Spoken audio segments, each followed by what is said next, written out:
Ini materi mini riset dan penulisan jurnal ilmiah.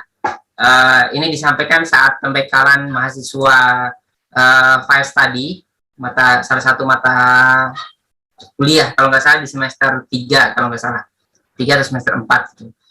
Nah, kebetulan masih relevan kaitan dengan penulisan artikel ilmiah, maka di sini saya sampaikan. Nah, ini mini riset.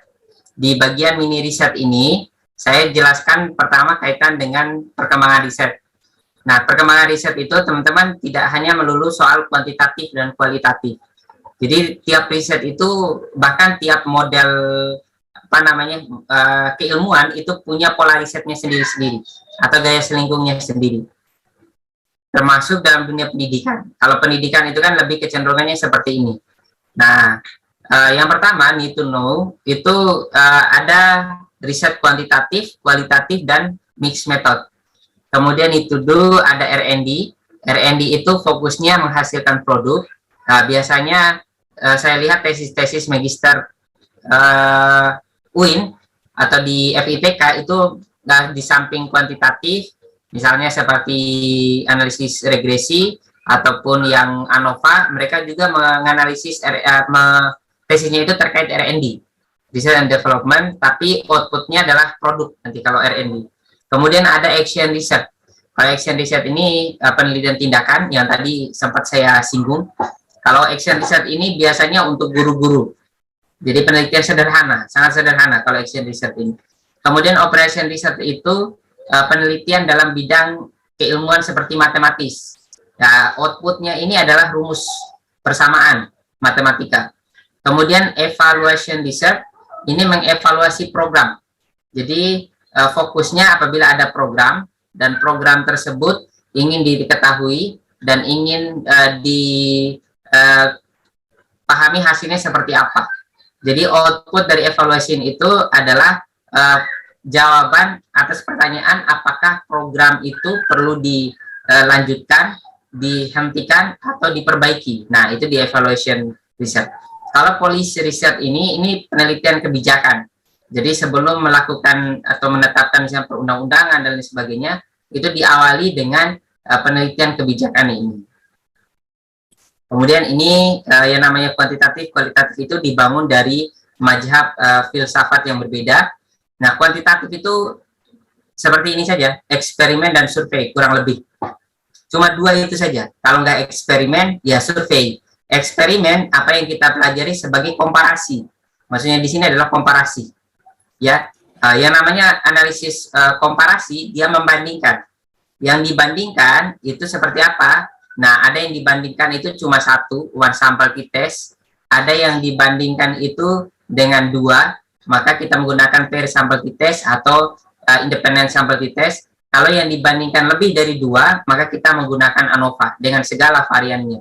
ANOVA one way, ANOVA two way, ANCOVA, MANOVA, dan lain sebagainya. Nah, itu berbicara tentang eksperimen. Jadi eksperimen itu membandingkan, ya, membandingkan. Kalau survei itu mencari hubungan, ya, asosiatif. Jadi ada komparasi, ada asosiatif, atau ada eksperimen, ada survei. Tapi saya lebih nyaman dengan istilah komparasi dan asosiatif untuk dua jenisnya. Kalau yang survei itu lebih ke modelnya, model model penelitiannya. Jadi yang namanya asosiatif itu levelnya tadi seperti yang saya sampaikan diawali dengan korelasi. Setelah korelasi ada yang namanya regresi. Kalau korelasi melihat hubungan saja, di mana anak panahnya ada dua, jadi dia tidak mengetahui mana yang mempengaruhi yang mana, variabel mana. Nah, kalau regresi itu dia sudah fix bahwa ada variabel independen yang mempengaruhi variabel dependen. Nah, kita mencari besarnya sekaligus memprediksi. Sedangkan di atas regresi itu ada lagi yang namanya analisis jalur. Analisis jalur. Apa yang membedakan analisis regresi dan analisis jalur? Kalau analisis jalur itu punya variabel antara atau variabel yang menghubungkan antara variabel X dan Y atau dependen dan independen. Jadi dia berada di posisi tengah-tengah. Dia mampu untuk memperkuat atau memperlemah hubungan antara keduanya. atau pengaruh antara keduanya. Itu yang namanya analisis jalur. Sedangkan yang terakhir yang paling banyak dipakai di disertasi itu ada yang namanya SEM, Structure Equity Modeling. Kalau SEM itu gabungan antara analisis faktor dengan analisis jalur. Nah, analisis jalur itu yang digunakan adalah variabel laten, bukan variabel observe. Variabel laten itu variabel yang tidak bisa diukur secara langsung dan harus menggunakan variabel observe untuk mengukurnya. Kemudian kalau yang kualitatif itu ada yang etnografi, grounded theory, case study, fenomenologi, sama naratif research. Kalau dari level kualitatif, yang paling naratif research itu lebih kepada penulisan biografi ya, autobiografi atau cerita atau kisah. Kemudian yang S1 biasanya rata-rata judulnya itu dari jenis riset yang case study sama fenomenologi. Kalau yang S2 biasanya rata-rata yang fenomenologi sama yang etnografi. Kalau yang S3 rata-rata penelitiannya itu etnografi sama yang paling banyak itu grounded theory. Kalau grounded theory itu sampai pada level untuk menghasilkan sebuah teori yang baru. Itu kalau yang kualitatif. Mixed method ini gabungan antara kualitatif dan kuantitatif. Sekuensial itu diurutkan. Kuantitatif dulu, apa kualitatif dulu. Nah, itu yang exploratory sama exploratory. Kalau yang konkuren, itu tergantung. Jadi dia tidak urut, jadi dia bisa mix atau bersama-sama atau langsung. Dua-duanya itu dibareng-bareng sesuai dengan jenis data seperti apa. Ya, triangulasi, artinya menggunakan yang paling banyak, yang sesuai. Kemudian ini tidak terlalu, nah ini biar lebih paham, jadi dalam penelitian kuantitatif, kita melakukan rumusan masalah, landasan teori, rumusan hipotesis, desain penelitian. Dalam proses desain penelitian ini, sebelum kita melakukan pengumpulan data, kita menentukan dulu populasi. Ya, populasi dan jumlah sampelnya. Nah, ini kita menggunakan statistik di sini. Jadi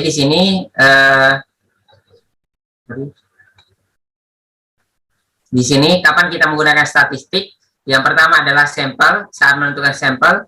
Yang kedua adalah validitas, reliabilitas, karakteristik bukti, dan analisis data.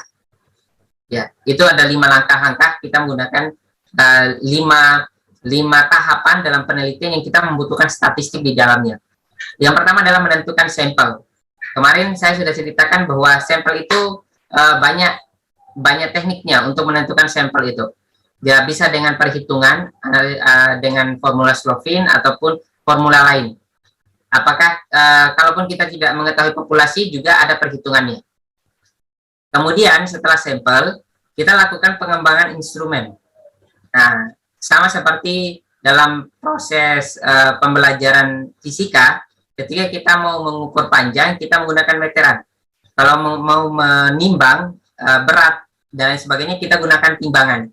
Jadi sama halnya dalam dunia penelitian pendidikan, ketika kita mau mengukur sesuatu atau mengumpulkan data, maka kita menggunakan alat atau instrumen. Nah, instrumen ini ada instrumen tes dan non-tes, tapi kita harus memastikan bahwa instrumen yang kita buat itu harus valid, reliable, dan punya karakteristik butir yang baik.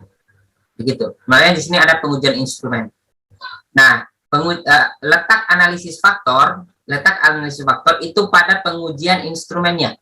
Ya, analisis faktor itu fungsinya di bagian, salah satunya itu di bagian pengujian instrumen. Sedangkan apa yang kita pelajari dari kemarin selain analisis faktor itu ada di bagian analisis data untuk pengujian hipotesis. Tangkap ya perbedaannya ya. Makanya tidak ada kata pengaruh atau 2 variabel, karena kalau pengujian hipotesis instrumen itu dia hanya membahas 1 variabel saja atau 1 instrumen saja. Yang menjadi bahasannya itu adalah itemnya. Jadi pengujian instrumen itu berbicara tentang item. Maka validitas itu butirnya yang valid. Ya, tiap-tiap butirnya. Tapi kalau yang reliable memang membahas instrumennya keseluruhannya. Jadi analisis faktor itu letaknya itu di bagian pengujian instrumennya ini sebenarnya. Ya, makanya dia tidak untuk pengujian hipotesis. Ini kalau yang riset survei ya berarti ini yang asosiatif untuk jenis yang seperti ini. Kemudian setelah kita mendapatkan instrumennya, baru kemudian kita kumpulkan data. Kita dapat datanya, baru kemudian kita analisis datanya. Nah, proses analisisnya ini menggunakan instrumen ataupun menggunakan teknik yang sudah kita pelajari. Apakah dia komparasi atau asosiatif? Kurang lebih ini sama juga untuk yang tidak hanya survei ya, tapi yang asosiatif juga, yang komparasi juga. Jadi analisis data ini di bagian inilah kita menggunakan yang UJT, ANOVA, korelasi, regresi, analisis jalur. Nah, di bagian analisis data ini. Nah, tujuannya untuk menguji hipotesis. Tangkap ya. Setelah ini, kaitan dengan ini ada pertanyaan tidak? Saya Pak, mau nanya Pak. Silakan, silakan. Pak, tadi yang di awal-awal tadi kan ada mixed method dan R&D Pak ya, tapi itu ya dibedakan ya. Kalau mixed method kalau nggak salah tadi yang to do ya Pak ya, kalau yang kebalik ya, mixed method to know, terus kalau yang satunya R&D to do. Kalau mixed method itu kan kualitatif dengan kuantitatif. Kalau R&D kemarin saya mengambil itu, kok dia kan juga perpaduan Pak antara kualitatif dengan kuantitatif. Itu selain daripada melakukan dan untuk mengetahui, itu apa Pak bedanya Pak? Oh gini Mas, kalau mixed method itu lebih kepada orientasinya itu mengungkap sebuah masalah. Jadi mengungkap sebuah masalah atau menjawab sebuah permasalahan. Ada permasalahan yang muncul atau ada sesuatu yang ingin dicari tahu, ya, kita ingin mengetahui.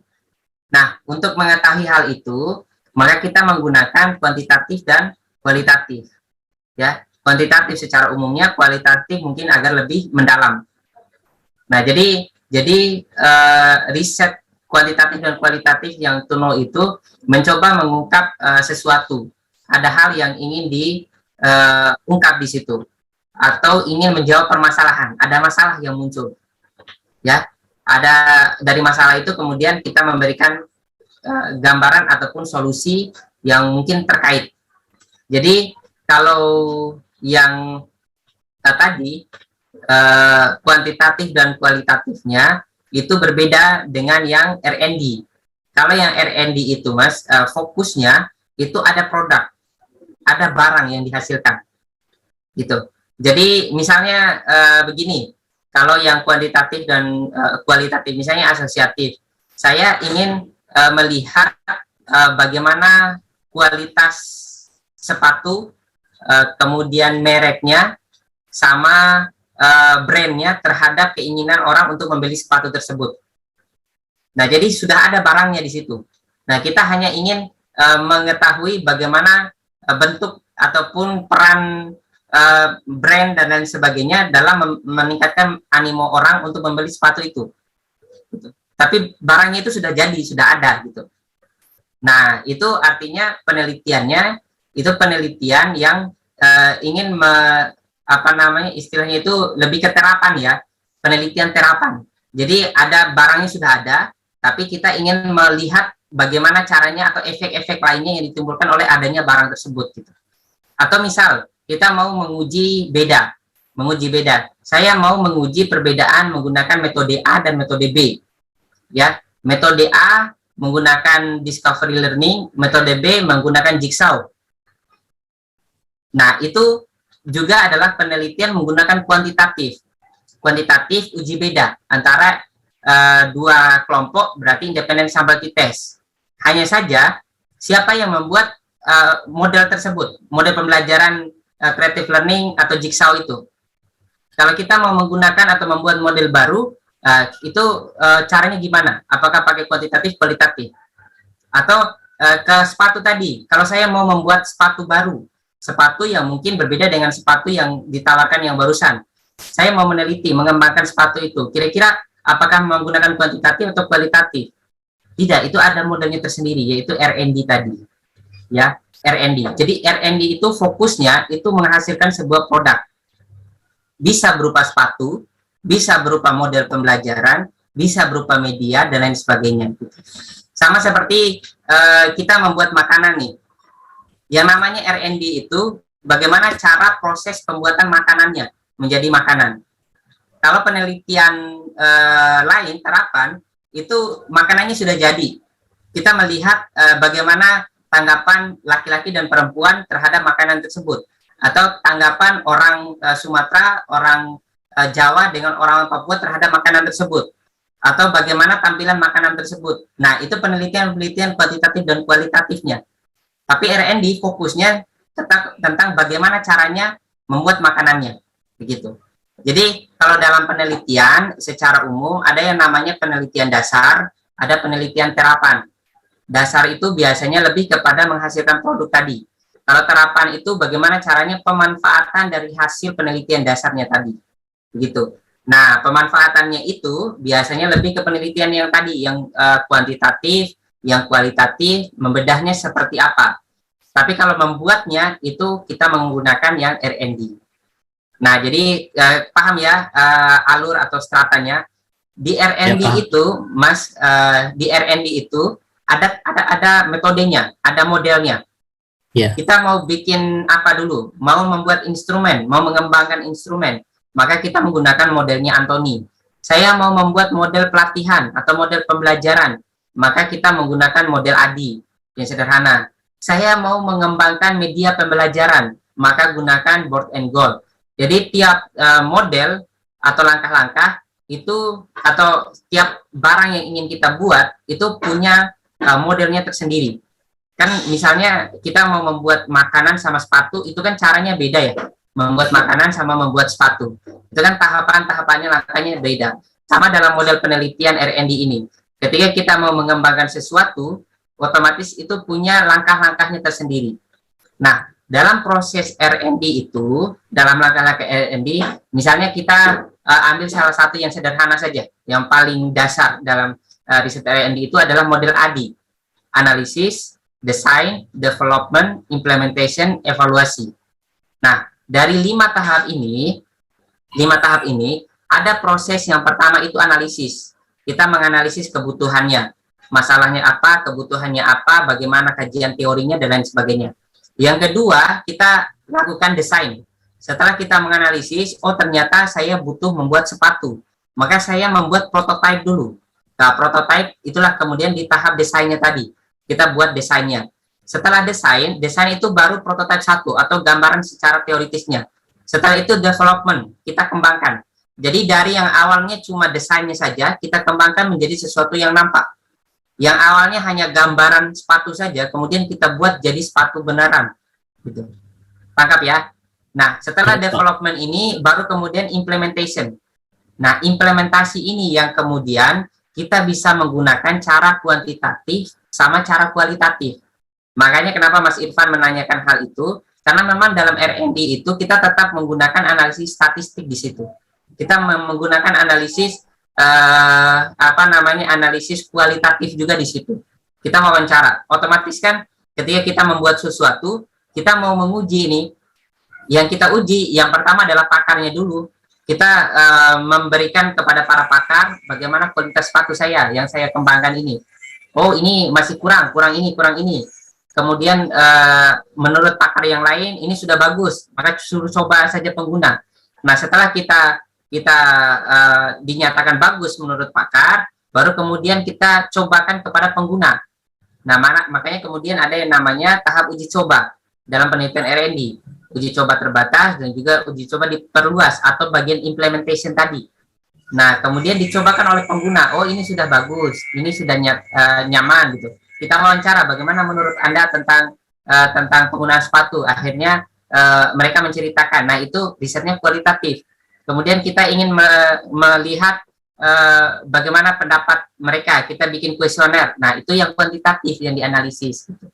Makanya dalam R&D pun untuk mengetahui hasil implementasinya, kita menggunakan analisis statistik juga. Dan juga analisis yang kualitatif. Jadi karena ada kuantitatif, kualitatif, terkadang ada kita sebut mixed method juga di situ. Jadi jangan sampai kita beranggapan bahwa kuantitatif, ya udah kuantitatif di wilayah kuantitatif. Tapi di R&D itu kita bisa gunakan juga kuantitatif, kualitatif, atau mixed method.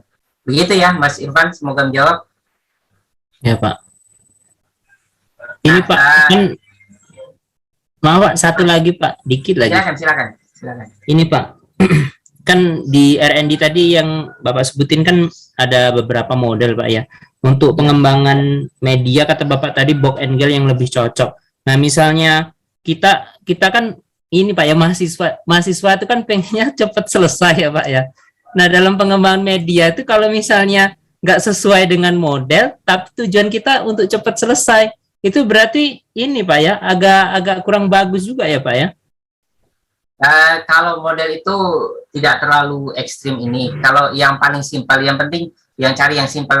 Kalau yang paling simpel itu model ADI saja. ADI itu juga bisa untuk media, pengembangan media pembelajaran. Jadi model ADI saja, karena rata-rata tiap model itu kurang lebih sama aja sih ininya, tahap alurnya ya, kurang lebih sama seperti ADI saja. Cuma ada yang jadi 6 tahap, ada yang jadi 10 tahap, ada yang menjadi sekian tahap gitu. Kalau saran saya pakai ADI saja kalau tidak mau board and goal, karena kalau board and goal tahapan-tahapannya itu kan sangat spesifik ya. Kalau spesifik, kalau tidak dilakukan nanti akan dipermasalahkan. Nah, setidaknya yang ADI saja. Baik Pak, baik Pak.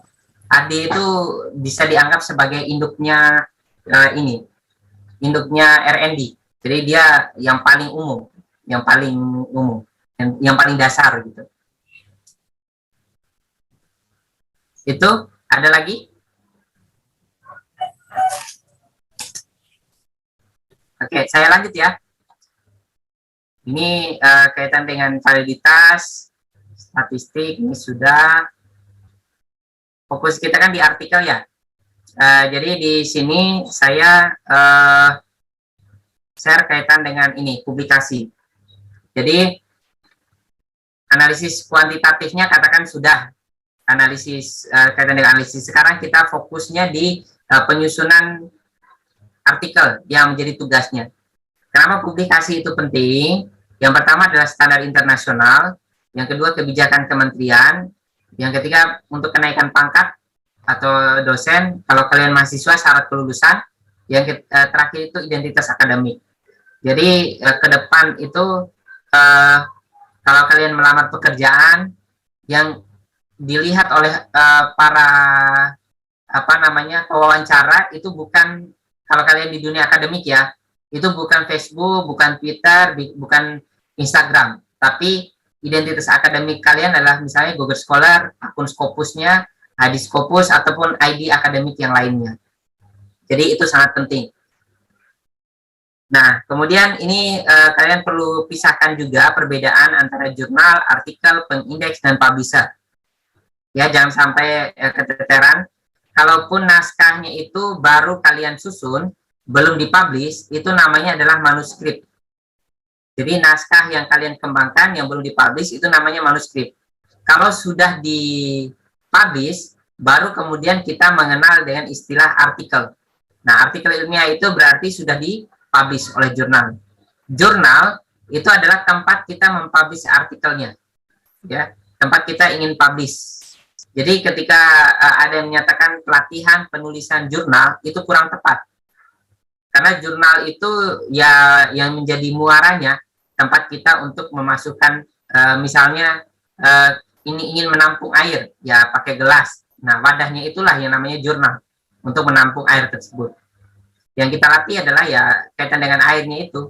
Kemudian publisher itu adalah perusahaan yang mendirikan atau yang membuat lebih dari satu jurnal atau banyak jurnal. Jadi dia tidak hanya satu, atau meskipun tiap jurnal itu pasti punya publisher, meskipun cuma satu saja, tapi publisher ini biasanya banyak jurnal di dalamnya.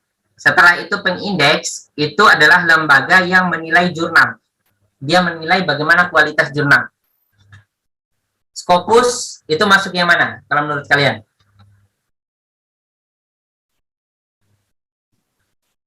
Scopus publisher, penilai jurnal. Gimana? Kalau Scopus apa? Penilai jurnal, Pak. penilai jurnal. Publisher. Publisher, Skop- Pak. Scopus itu apa? Scopus itu? Ini vertikal. Publisher masih belum tepat. Indeks. Ya, Scopus itu pengindeks. Ya, dia bukan jurnal, bukan manuskrip, bukan publisher, bukan artikel. Yang jelas ya. Dia itu pengindeks. Kalau Scopus, Sinta, Simago itu pengindeks. Dia menilai jurnal, sebuah jurnal. Kalian pernah mendengar istilah akreditasi? Ya, Pak. Nah, lembaga yang memberikan penilaian akreditasi terhadap sebuah kampus itu yang dinamakan pengindeks, sama seperti Scopus. Jadi tujuan dari mereka adalah menilai kualitas dari sebuah kampus. Kalau kampusnya itu bagus atau kampusnya unggul dibandingkan dengan kampus B, kira-kira kebanyakan siswa itu mau masuk di kampus yang mana? Apakah yang akreditasinya A atau yang akreditasi C? Pak. Akreditasi Nah, pasti kita ingin masuk ke akreditasi A. Dengan namanya embel-embel akreditasi tadi, itu menaikkan grade kampus, sehingga banyak orang ingin masuk di kampus yang kualitasnya bagus. Karena kampus kualitas bagus, otomatis seleksinya juga ikutan ketat. Gitu. Nah, sama dengan pengindeks. Pengindeks itu, dia menilai kualitas jurnalnya. Kalau jurnalnya itu bagus, maka akan susah dimasukin gitu atau untuk diproses. Jadi kayak jurnal itu adalah kampus, sedangkan artikel yang kita masukkan itu sama kayak orang daftar kampus atau calon mahasiswanya, begitu ya. Elsevier itu adalah publisher besar yang dia membuat Scopus, pemilik Scopus juga. Google Scholar ini adalah pengindeks. Kita cari Google Scholar dan lain sebagainya, artikel di Google Scholar dia itu pengindeks, termasuk WOS ini juga pengindeks. Nah, pengindeks itu ada levelnya. Yang paling rendah itu adalah Google Scholar, yang menengah itu di OAJ, ERIC dan lain sebagainya. Kalau yang level tinggi itu Scopus dan Web of Science, ini level tertinggi. Kalau publisher kayak misalnya MDPI, Elsevier, nah dia di bawahnya itu banyak jurnal. Dia menerbitkan by jurnal, kayak perusahaan lah dia, publisher ini. Kemudian ini penerbit-penerbit besar, Elsevier, Springer, dan lain sebagainya. Nah, ini di Scopus, datanya yang paling banyak penerbit, kemudian ini yang kecil-kecil. Ini jurnal tempat kita publish, jurnal artikelnya, entah nanti 4 kali setahun, 2 kali setahun, atau tiap bulan. Nah, ini dari jurnalnya. Ini jurnal, ini artikel yang sudah publish ya. Ya, ini bentuknya, ini hasil risetnya itu kita baca di artikel ini. Ini jenis-jenis artikel ilmiah, ada empirical study, ada yang literatur review, ada yang theoretical, metodologi, sama case study. Kalau empirical study ini yang riset-riset kita, riset lapangan, kuantitatif, kualitatif. Literatur review ini penelitian studi pustaka.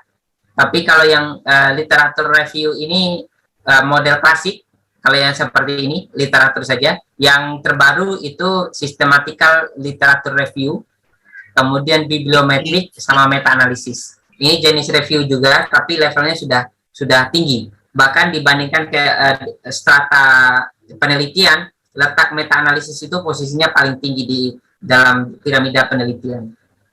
Kemudian teoritika atau konseptual artikel, ini fokusnya adalah kita ingin menghasilkan sebuah teori baru atau konsep baru. Dan biasanya penulis artikel yang jenis ini adalah para pakar, expert. Kalau metodologikal artikel, kita ingin membuat metode baru, metode riset baru. Case study, ini biasanya di dunia kesehatan. Dia meneliti tentang orang dengan riwayat tertentu. Misalnya, orang yang pertama kali mengidap COVID, itu diceritain perjalanannya tiap hari. Hari ini bagaimana, hari berikutnya bagaimana, dan itu diceritakan dalam bentuk narasi. Jadi beda dengan artikel pada umumnya. Ini struktur artikel ada 2. Yang pertama adalah tipe IMRAT. Rata-rata ini yang paling banyak. Ada introduction, method, result, dan discussion yang umum. Kemudian ada yang tipe non-IMRAT. Kalau di fokus keagamaan, kita biasanya menggunakan tipe non-IMRAT. Tapi kalau pendidikan, social science, paling banyak itu di IMRAT. Ya, jadi ada 2 jenis tipe secara umum. Nah, tipe non-IMRAT ini contohnya adalah di jurnal Al-Jami'ah, jurnal UIN yang Q1. Coba lihat saja template yang Al-Jami'ah, itu formatnya menggunakan tipe non-IMRAT. Dia introduction, langsung discussion, pembahasan. Kemudian langsung kesimpulan. Itu jenisnya. Jadi, tiap jurnal atau tiap bidang keilmuan itu punya gaya selingkungnya sendiri. Nah, ini yang struktur IMRAT. Dia diawali dengan judul, author, introduction, literature review, kemudian method, result discussion, conclusion, acknowledgement, dan reference. Ini juga opsional. Jadi ini yang perlu ada, termasuk dalam artikel yang akan kalian kembangkan nanti. Ada introduction, ada method, literature review itu nggak perlu juga, nggak masalah. Result, discussion, dan conclusion. Introduction atau title, nanti mungkin di awal kalian menggunakan kata yang tadi, misalnya hubungan antara variabel A, variabel B. Nah, sebisa mungkin judulnya dibuat semenarik mungkin, ya, dibuat semenarik mungkin. Mungkin bukan hubungan X1 dan S2, misalnya relevansi antara variabel X dan variabel X2. Nah, misalnya seperti itu. Kata-katanya dibuat semenarik mungkin. Kemudian author, nama tanpa gelar. Kemudian afiliasi itu biasanya dari prodi, fakultas, setelah itu kampus, negara, sama email yang dibutuhkan. Setelah itu abstrak. Abstrak itu variasi, berbeda dengan penulisan skripsi ya. Kalau abstrak di skripsi itu ada biasanya terdiri dari 3 paragraf. 3 paragraf. Paragraf pertama berisi tujuan, yang kedua berisi metode, yang ketiga berisi hasil dari kesimpulan. Kalau abstrak itu panjangnya di artikel itu hanya sekitar 200 kata, kurang lebih sekitar 200 kata. Jadi kalimat pertama biasanya berisi masalah atau bisa langsung ke tujuan penelitian. Kalimat berikutnya berisi tentang metode. Kalimat setelahnya itu berisi tentang hasil dan kesimpulan dari penelitian. Jadi sedikit saja kalau abstrak di artikel. Literatur review ini boleh ada, boleh tidak ada. Kalau misalnya kita membahas uji beda 2 hal yang itu sudah sangat lazim atau sudah sangat umum, itu tidak perlu kita sampaikan. Misalnya kita meneliti tentang motivasi. Literatur itu menjelaskan tentang motivasi. Nah, di sini kan kita tidak perlu menjelaskan tentang pengertian motivasi itu apa.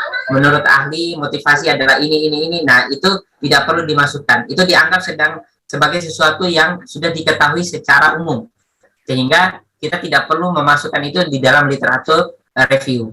Kita menggunakan literatur review kecuali kita memiliki variabel baru ataupun itu produk baru yang ingin kita kembangkan dan itu unik. Gitu. Baru kita menggunakan literatur review. Method ini berisi tentang jenis penelitian, kemudian partisipannya, serta instrumen dan teknik analisis datanya. Nah, itu saja yang diisi dari method itu. Kita ceritakan jenis penelitiannya ini apakah korelasional atau yang komparasi atau seperti apa. Kemudian partisipan kita jelaskan jumlah sampelnya berapa, populasinya berapa, sampelnya berapa, teknik pengambilannya bagaimana, jumlahnya seperti apa, kriteria lainnya misalnya seperti apa. Kemudian kalau instrumen, instrumennya mengadopsi dari teorinya siapa, terdiri dari berapa indikator, terdiri dari berapa item. Bisa seperti itu. Result ini hasil analisisnya. Discussion adalah posisi hasil temuan kita terhadap penelitian yang sudah ada. Conclusion itu menjawab tujuan atau menjawab rumusan masalah atau kaitan dengan tujuan penelitiannya. Kemudian ada saran dan rekomendasi. Acknowledgement ini ucapan terima kasih, bisa kepada kampus, bisa kepada person, atau bisa kepada penyumbang dana, memberi dana riset. Kemudian referensi ini kutipan, pastikan berbahasa Inggris kalau bisa. Nah, ini judul, ini hal-hal unik yang bisa kalian gunakan. Bisa kalian baca sendiri nanti. Ini abstraknya, ini introduction, literature review, result, discussion, conclusion, acknowledgement, reference. Sejauh ini ada pertanyaan? Saya, Pak. Silakan. Yang pertama, Pak, kan mungkin teman-teman juga pernah melihat ya di Sinta ya. Nah, di situ ada tulisan impact, Pak. Nah, impact itu kan kayak kontribusi atau dampaknya ya, Pak ya. Di situ kan kalau misalnya jurnal-jurnal itu ada yang 0, ada 1,2, kemudian ada 4. Itu tuh kontribusi dari segi apanya, Pak? Apa misalnya dia dari tulisan itu banyak mengedukasi orang atau bagaimana itu, Pak? Itu yang pertama.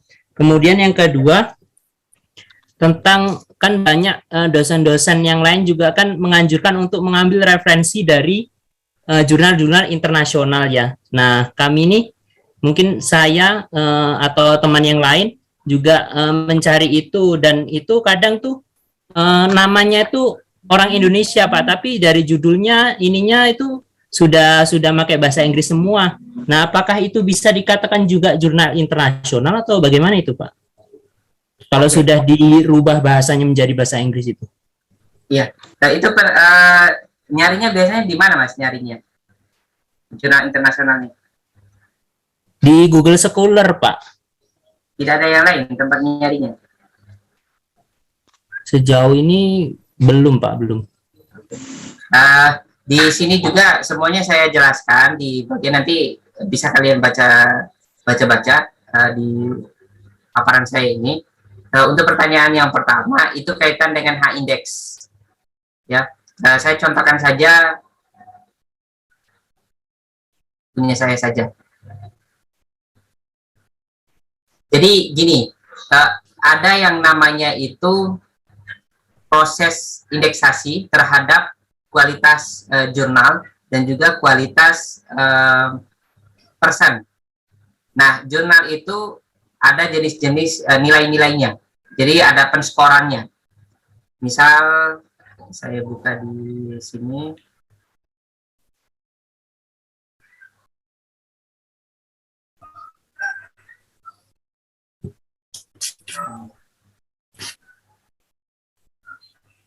Saya di Scopus gitu.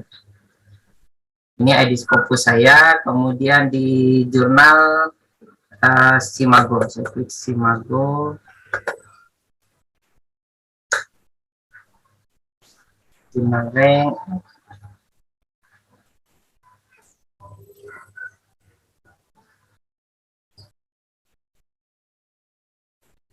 Nah, ini ada banyak penilaiannya, Mas. Misalnya ini H-index. Ini H-indexnya 182. Kemudian apalagi ya, di sini ada SJR-nya. SJR-nya 56,204. 56204 ada di sini biasanya. Nah, ini 56,2. Apa arti semua itu? Ini tergantung dari jurnalnya. Bukan jurnalnya, tergantung dari penilainya. Ini kan SJR nih. Nah, SJR itu Simago Journal Rank. Dia menilai, kalau dari rumus SJR ini, dia menilai perbandingan antara jumlah terbitan jurnalnya dengan artikel yang dikutip, jumlah kutipan. Jadi kalau mengenai nilai-nilai ini, H-index, kemudian SJR seperti ini berbicara tentang jumlah orang yang mengutip. Makanya kemudian hari, kalian pasti nanti bakal sering diminta untuk ayo ngutip artikel saya atau apa gitu oleh dosen-dosen. Kenapa? Karena tujuannya itu untuk meningkatkan nilai indeks tersebut. Karena sekarang posisinya itu bukan melulu soal berapa banyak artikel yang di-publish, tapi seberapa bermanfaat artikel itu. Tanda dia bermanfaat itu adalah banyak orang yang mengutip artikelnya. Ya, jadi sistem sekarang dengan Google Scholar dan lain sebagainya, siapapun yang mengutip artikel, saya akan dihitung poin-poinnya. Begitu. Berarti kalaupun di SJR ini perbandingan 56,2 ini perbandingan antara jumlah terbitan dengan jumlah yang mengutip. Ya, dalam 2 tahun terakhir. Seingat saya begitu untuk perhitungan SJR ini. Jadi dalam misalnya nih dalam 2 tahun itu dia menerbitkan 100 artikel. Kebetulan ada 100 kutipan dari artikel yang diterbitkan tersebut. Berarti kan 100 bagi 100, berarti 1. Berarti SJR-nya itu 1. Kalau yang 56,2 ini artinya misalnya dalam 1 tahun atau dalam 2 tahun dia terbitkan 100 artikel, kemudian dari 100 artikel itu sudah dikutip oleh 5.600-an lebih orang, ya. Nah, 5.600-an itu dibagi 100 ya kurang lebih 56 ini, gitu. Tangkap ya, Mas Irfan. Jadi ada rumusnya masing-masing. Kemudian ada yang namanya high index, seperti ini. High index. High index ini artinya jumlah artikel yang diterbitkan kemudian dibagi dengan jumlah kutipannya. Misalnya seperti ini bahasa sederhananya. Saya contohkan di high index saya ya. Ini Scopus saya. Kalau high index 6 itu artinya ada 6 artikel yang dikutip lebih dari 6 kali. Tangkap ya. Artinya kalau 158 atau 182 artinya ada 182 artikel yang diterbitkan oleh jurnal tersebut yang dikutip sebanyak lebih dari 182 kali. Nah, kita lihat ya, ini 66. Artinya nanti ada setidaknya 6 artikel saya yang dikutip lebih dari 6 kali. Ya, kita hitung aja artikel yang dikutip lebih dari 6 kali. Ada 10 artikel ya. Nah, yang dikutip lebih dari 6 kali, ini 1, 2, 3, 4, 5, 6. Pas 6 ya. Gitu. Nah, cara perhitungan seperti itu, Mas Irfan. Jadi, tiap jurnal itu punya cara perhitungannya, atau bukan jurnal ya, tiap pengindeks itu punya cara perhitungannya masing-masing. Nah, misalnya di Google Scholar, nah misalnya ini sama, high index saya juga 6. Kalau yang high index 6 ini sama seperti tadi, ada 6 artikel yang dikutip lebih dari 6 kali. Ini kan bisa diurut nih. Ini 1, 2, 3, 4, 5, 6. Nah, ini kan 6.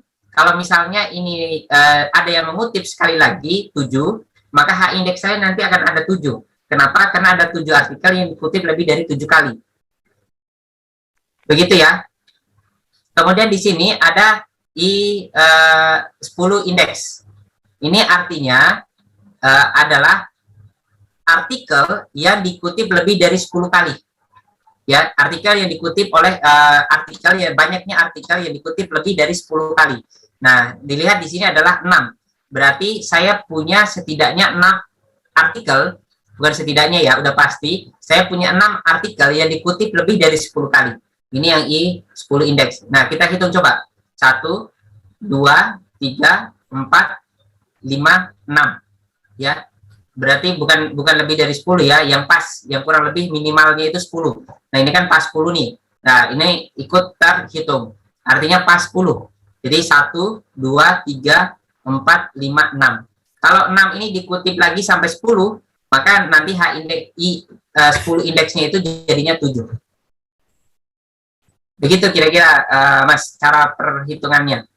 Dan sekarang H indeks saya kan 6. Untuk jadi peneliti pimpinan proyek riset, H indeksnya itu minimal 2. Jadi kalau dari segi H indeks, saya termasuk cukup tinggi kalau dari segi H indeksnya, karena untuk kebijakan dikti, jadi peneliti itu setidaknya, yang ketua peneliti ya, yang bisa mengajukan dana penelitian itu setidaknya dua ini saja, 2 H indeks Scopusnya 2. Begitu kira-kira. Ada pertanyaan lagi? Tidak ada, Pak. Cukup, Pak. Oke. Sekarang yang satu lagi tadi, Pak. Yang ya. Jurnal. Yang jurnal itu ini saya lanjutkan saja paparan yang ini. Nanti kita akan belajar juga kok itu. Ini cara jenis submission system, cara kita memasukkan artikelnya. Ini ada beberapa jenis ya. Ini hal-hal yang dibutuhkan. Ada yang via email, submission system. Ada yang OJS, paling banyak di Indonesia. Ada yang Scholar One, ini yang paling ribet. Biasanya jurnal-jurnal besar pakainya Scholar One. Lengkap soalnya dia, yang perlu kita isi. Nah, ini cara ini. Kemudian tools, situs yang perlu dikuasai. Nah, ini yang mau saya ceritakan. Jadi, untuk meningkatkan produktivitas, kita butuh atau perlu memahami banyak alat yang bisa sangat membantu kita untuk produktif dalam melakukan penulisan artikel ilmiah atau dalam dunia riset. Nah, yang pertama ini sumber literatur ya. Sumber literatur itu kita patokannya Google Scholar. Padahal banyak sumber literatur lain yang bisa kita gunakan. Misal, ada persyaratan menggunakan syaratnya itu jurnal internasional. Nah, kita bisa mengunjungi misalnya Science Direct. Ini punyanya Elsevier, artinya jurnal yang artikel yang diterbitkan oleh Elsevier yang memiliki Scopus. Kalau Scholar kan, Google Scholar kan ini ya masih sangat, Indonesia pun banyak di situ. Dan kalaupun ditanya apakah artikel internasional itu sudah walaupun orang Indonesia ya, saya kira itu sudah disebut sebagai artikel internasional, Mas. Karena yang penting pertama dia mempublishnya di jurnal dari luar negeri, dan juga berbahasa asing. Kalau masih bahasa Indonesia ataupun mungkin dia berasal dari jurnal Indonesia, itu pun saya kira masih belum disebut sebagai jurnal internasional, masih jurnal nasional. Misalnya terindeks Sinta itu udah pakai bahasa Inggris semua itu. Sinta 2, Sinta 1 itu sudah pakai bahasa Inggris semua. Kemudian ini, misalnya saya klik di sini, Science Direct. Ini cara mencari artikel yang internasional ya. Kita bisa gunakan ini, misal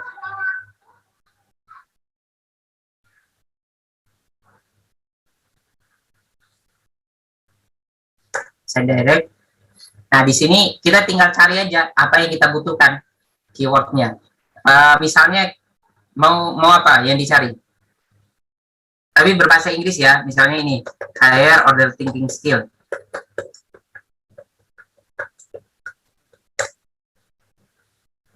Nah, ini berarti penelitian yang berkaitan dengan HOTS itu yang publish di sini. Nah, bisa kita lihat di sini, Mas, Mbak. Di sini ada 2023. Padahal ini baru tahun 2022. Topik tentang HOTS ini di 2022 itu sudah 3.000 lebih yang menulisnya. Sedangkan 2023 itu sudah ada 18 artikel. Ini kenapa bisa seperti itu? Nah, ini jenis-jenis jurnalnya. Jadi ada banyak kebijakan jurnal. Misalnya saya bandingkan dengan jurnal UIN yang Al-Jami'ah, itu ada waiting list untuk publish. Setidaknya 2 tahun. Artinya setelah artikel kita diterima, kita harus menunggu setidaknya 1-2 tahun agar artikel itu publish. Kalau jurnal di luar itu sudah tidak seperti itu. Ketika artikel kita diterima, itu langsung tayang. Meskipun itu legalnya akan dipublish tahun depan. Ada namanya online first. Jadi kita akan artikel kita akan dipublish terlebih dahulu dan itu sudah bisa dikutip. Hanya saja cara pengutipannya berbeda. Di Scopus juga sudah bisa muncul di ID Scopusnya. Misalnya data yang seperti ini nih. Katakan saya mau cari data yang 2021. Nah, ini tinggal ambil aja. Ini kan ada download PDF-nya nih. Nah, perhatikan perbedaannya ya. Ini ada yang download PDF, ini ada yang tidak. Download PDF berarti ini gratis nih. Kita coba ya. Hellion ini jurnalnya, jurnal istilahnya ini open access. Open access. Jadi jurnal itu ada 2 jenis tipe kaitan dengan pembayaran atau akses. Ada yang open access, ada yang close access. Open access artinya aksesnya terbuka. Kita bisa dapatkan artikelnya secara gratis. Pembaca dapat artikel secara gratis, penulis itu membayar. Biayanya tergantung jurnalnya. Kalau Hellion ini kurang lebih sekitar 20-an juta untuk biaya publishnya yang dibayarkan oleh penulis. Begitu ya. Kalau yang Hellion, ini Q1. Nah, nanti kita tinggal download saja. Ini artikelnya. Kita view PDF.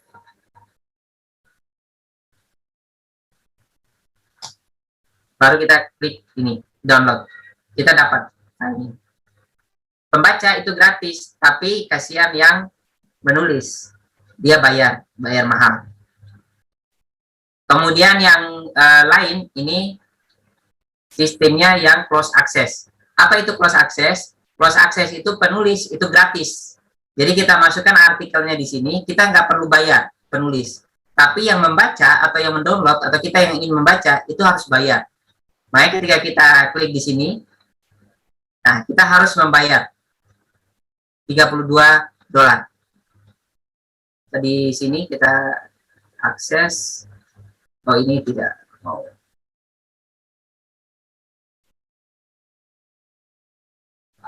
Baterai saya sudah low batt.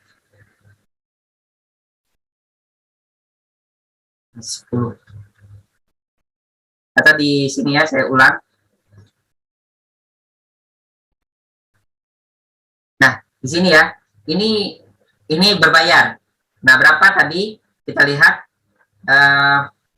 Berarti kalau yang di sini akademik PDF, corporate PDF, apa ya bedanya? Nah, katakan akademik lah, ya akademik. Ini 2495, katakan $25, ya, $25 harganya. Tinggal kalian kalikan saja dengan 15.000, atau kita lihat aja nilainya berapa.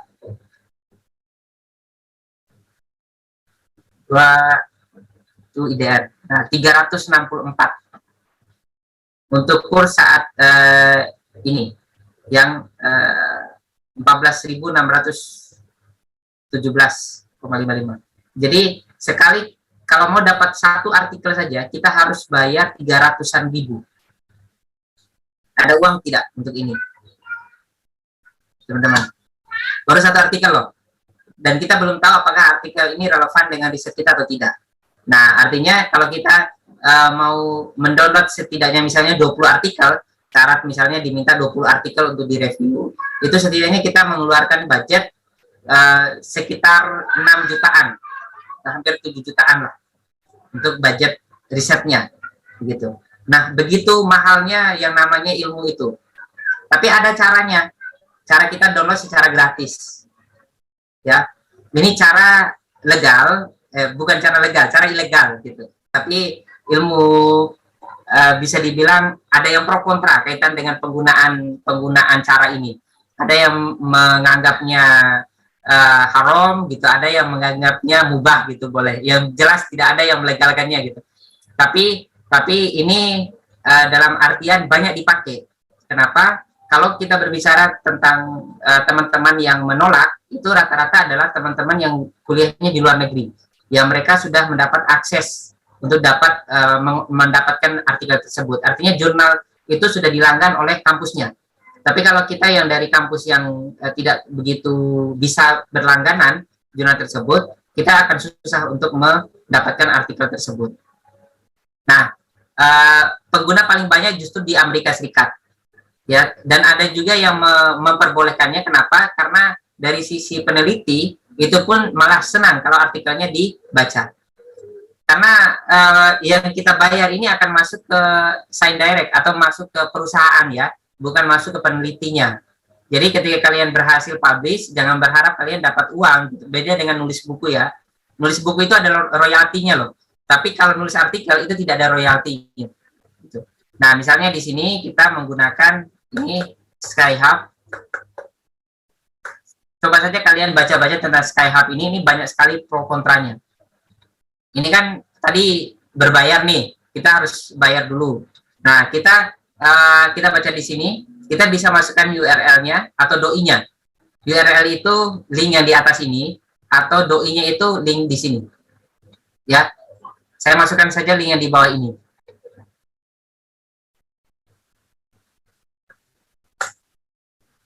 Di enter, dapat artikelnya. Gitu ya. Ya, tadi yang harganya 300-an tadi. Jadi kita bisa dapat artikelnya. Nah, kita tinggal ambil di Skyhub. Jadi berapa yang mau dibutuhkan? Nah, sebanyak itulah yang bisa kita dapatkan.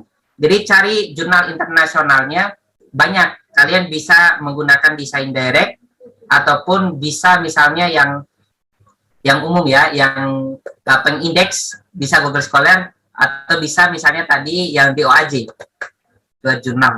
Nah, kalian bisa juga cari di sini. Jadi tiap pengindeks itu kita bisa gunakan untuk mencari artikel maupun jurnal. Nah, di sini kita bisa cari jurnal, bisa cari artikel. Jurnal itu kan tempat kita ingin masukkan artikel. Nah, mau masukkan di mana, kita cari saja di jurnalnya. Atau artikel, kalau kita butuh artikel. Di sini kita pasti aja, kita cari high latency skill, kemudian search. Cari, nah di sini Indonesia juga banyak di sini, tapi ini sudah masuk internasional, ya. Nah, misalnya saya mau ambil yang mana ya? Nah, ini gaya interaktif read online. Nah, ini terkadang sama sih kayak tadi, ada yang bisa diakses gratis, ada yang tidak bisa. Kita read online, langsung ke jurnalnya.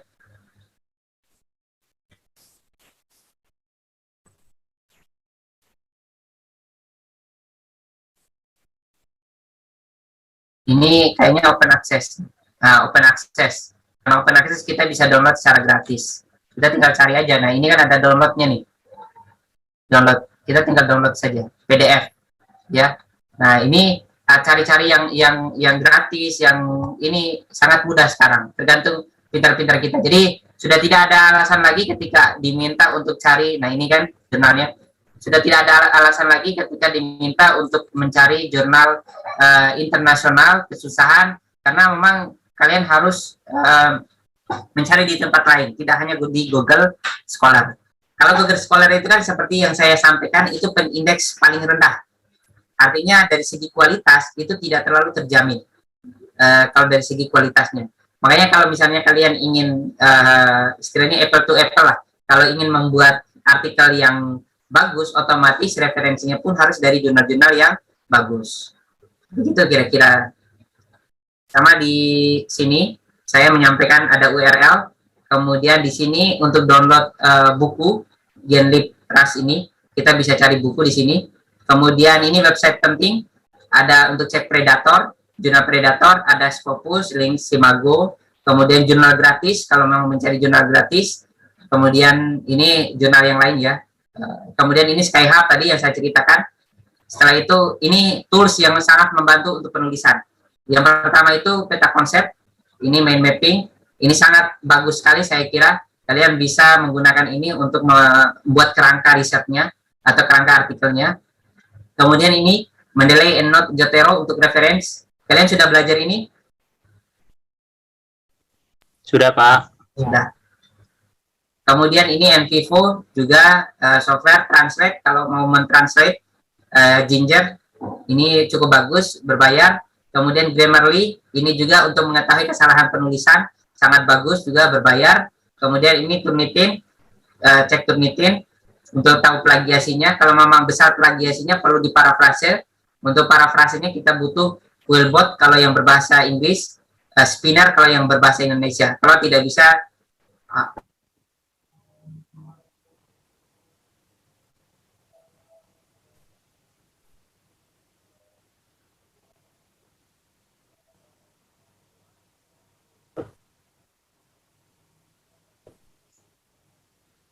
Putus ya bapaknya ya, teman-teman ya.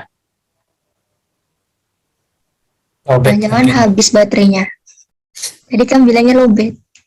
Iya. Iya.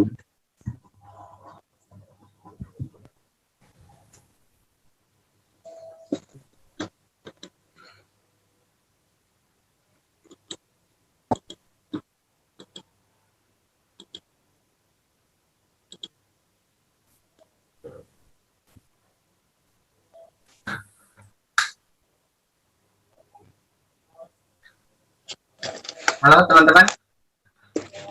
Iya, Pak. Mohon maaf ya,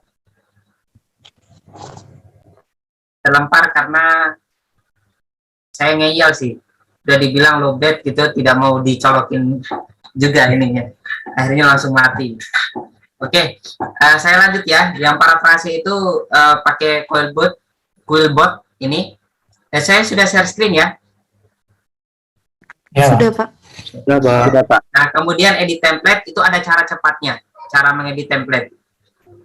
Kemudian ya itu saja sih yang bisa saya share. Di sini ada, jadi kalau saran saya pelajari tools. Microsoft Word itu sangat bermanfaat. Microsoft Word itu sangat bermanfaat dalam hal penulisan.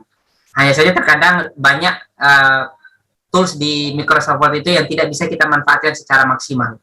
Begitupun dengan tools-tools yang lainnya yang membantu ataupun alat-alat lainnya dalam penulisan yang itu sangat membantu kita dalam penyusunan naskah ilmiah. Orang luar itu produktif bukan berarti dia seperti kita. mulai dari awal menyusun otak, rangka pikir, dan sebagainya. Tidak. Banyak alat yang bisa mereka gunakan untuk membantu mereka bekerja lebih cepat, produktif, dan menghasilkan banyak karya. Begitu kira-kira.